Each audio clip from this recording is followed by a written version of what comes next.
Okay, we are recording. So good morning, everybody. My name is Jamie Dunn. I'm the program director at Cancer Support Community and bringing to you this morning a wonderful little sample of yoga movement and some great wisdom and insight from Sue Larson, who teaches our therapeutic yoga class. This is part of our wellness series that we're bringing you in January. Mindful Moments. It's released every Monday at noon. So stay tuned for more of this good stuff, and I will hand it over to Sue. Thank you. Thank you, Jamie. Well, I just want to say that I'm honored to be able to offer the therapeutic yoga class to the wonderful community that comes in, and I feel like I gain as much from you as you do from me. So it's a great relationship. The therapeutic yoga class has three main intentions in my belief. And I would say just connecting to the breath. Number one, we just want to be aware. It's so easy to think, oh, breathing, we do that all the time. We really want to have a sense of being in our bodies, being aware of what's going on. And so the breath is a great way to connect and to be there. And we can do that standing in a line in the grocery store, wherever we are. It's really an important practice to maintain. So that's number one. And we do that in our class. I would say always beginning the yoga session, ending the yoga session, just with breath awareness. The second thing that we do is just to cultivate a sense of listening to what the body's saying to us. So with the breath, that brings us even more in tune to what's going on in our bodies, not pushing it away, just allowing, feeling that connection. Little yellow lights, we might feel a little click in the shoulder, a little pain in the hip, and not to push through. Just to listen, not to freak out about it, just, okay, I'm going to pay attention to that. So that's another aspect. And then we move. We just do gentle movements, not pushing, not forcing. So with that, we'll begin a little bit of a sample of what we do. Okay. I always like to begin with one hand on the heart, by the breastbone, one hand by the navel. And we can always sit. You can always be in a standing position. I'll get back here, standing. Or when we're in the class, we have mats, we're on our back. At home, this can be done anywhere. You can sit, you can just be on a towel, whatever, any comfortable position. We just want to maintain a sense of ease. So hand on the heart, hand on the belly, and just observe the breath. Take 5 breaths. Making sure the tops of the shoulders stay relaxed down. So we're just feeling a sense of ease. Yeah. I like to count the exhalations. And the 5th exhalation. And just finishing that. And now just noticing if anything changed. What's going on in the body? Just want to feel that connection. With that, we're going to move into some shoulder lifts. Shoulder shrugs, you might remember having them be called. Inhaling, we'll just draw the shoulders up toward the ears, and exhale, let them release down. Inhale, they move up. Exhale, we're going to drop them down. Now we're going to take the shoulder blades. These are the blades on our back ribs. And we're going to bring the blades in towards the spine. So it's just bringing them in, and you'll notice the chest opens a little bit and then release. Not pushing through any pain. Don't make this a big movement if that doesn't feel good. Release, and one more time. And then with that, we're just going to combine it. So we inhale, roll up, drawing up, roll back, and release down. Inhale up, exhale back, and release all the way down. And again, just pause, as always, and notice if anything's different. How did that settle into the body? Is it something that it really needs? And maybe some things won't be, some things will be. We like to bring in this little word of wisdom, is listening to the whispers in our bodies so we don't have to hear the screams. So just notice what you feel. And also less is more. So we don't need to make big, huge movements.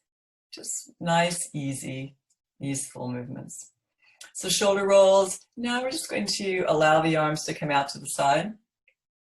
It can be shoulder level or not. And then maybe bring the arms up into cactus arms, goalpost arms, whatever you want to call it. And then open, making fists and easy release. So making little fists and then open, strengthening the arms, strengthening the muscles that connect shoulder blades onto the back. And then we'll let that go. Nice.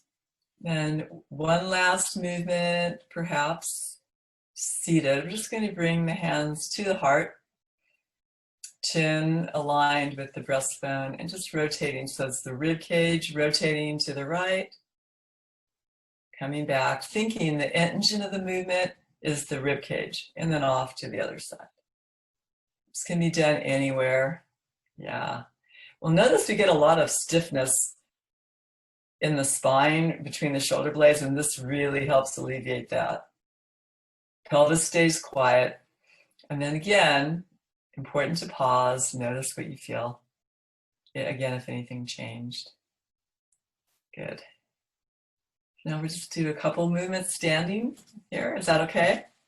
And then we'll go on. And then we'll see how we feel here. So in standing, now, just feeling our feet, rooting down, just connecting to the earth. Easy, easy breath. And we'll review shoulders up, back, and down. Up, back, and down.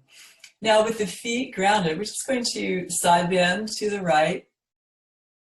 Imagine we're just draping over a big beach ball. And come back up. And then to the left. The opposite hand can be on the hip or on the shoulder, but it's not the neck doing the work. The neck goes along with the side bends. Just one more time on each side. Right. Easy breath. This allows more breath to expand through the rib cage when we release that tension in the side ribs. Good. And then we'll come back up. And as always, pausing, noticing. Maybe something's changed. Yeah. Nice. And from here, what I want to finish with is coming down onto the floor. Yay.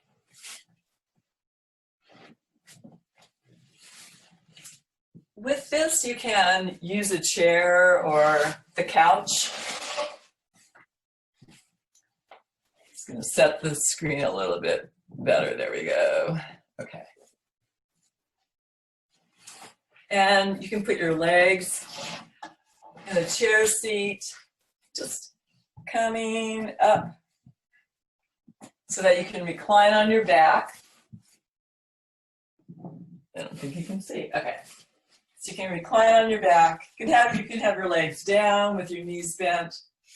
And just breathing here. Legs easy over a pillow, up on a chair, on a couch. Feeling the breath.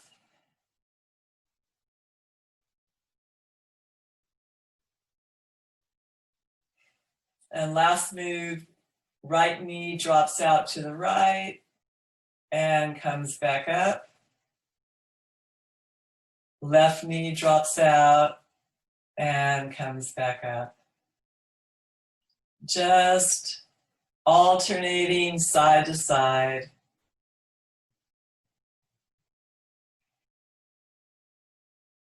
And then just staying here.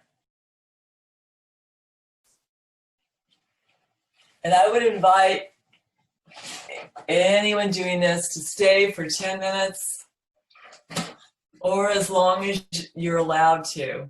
Make it as long, up to 20 minutes, a half hour, and then moving on with your day with that new reset in your body, that sense of ease, and just letting that go out with us into the world. I think that explains everything, Jamie, so far. Wow. You compressed a lot of good insight, a lot of good movement and quick. You got a couple more minutes. So I would love, Sue, to hear a little bit more about the whispers versus the screaming. I think Oh, that yes. so much of what patients and survivors experience is that anxiety of things that they feel in their body, right? So tuning Right. into that in a different way, it sounds like. Tell me more. But absolutely. I think it comes with the belief that just paying attention to it can help it go away. Just by, and not ignoring it. If we ignore it, then we're not really dealing with it. And so it's just, oh, okay, I'm just going to breathe with it. I'm going to touch my shoulder wherever something's maybe feeling a little bit uncomfortable. Just being there with it without really judging. Mm-hmm. Yes. And and then just noticing, and day after day it might be something else. And Mm-hmm. that thing can go away, but we're just there with it. Mm-hmm. Yeah. Yes. So it sounds like you incorporate a lot of the mindfulness pieces into your yoga practice. Yes. Absolutely. We don't force anything. And in the class, we all do something different Uh-huh. because all our bodies are different. And it Mm-hmm. changes from day to day, minute to minute. Yeah. Yeah. So is there anything else you want to share about your yoga class you do with cancer support community that's unique about it being for patients and survivors? Well, I would say that the community itself is so amazingly supportive of each other. Everyone cares about everyone else, shares their own personal experiences if they want to. It's just a very loving, accepting, supporting community. Yeah. Wonderful. Wonderful. Well, thank you so much. It sounds like it's a great class that you can adjust to whatever your level is and whatever your comfort is. And continuing to do this virtually through January and February, we're so grateful to have you, Sue. Oh, thank you. I love it. Thank you so much. All right. Perfect.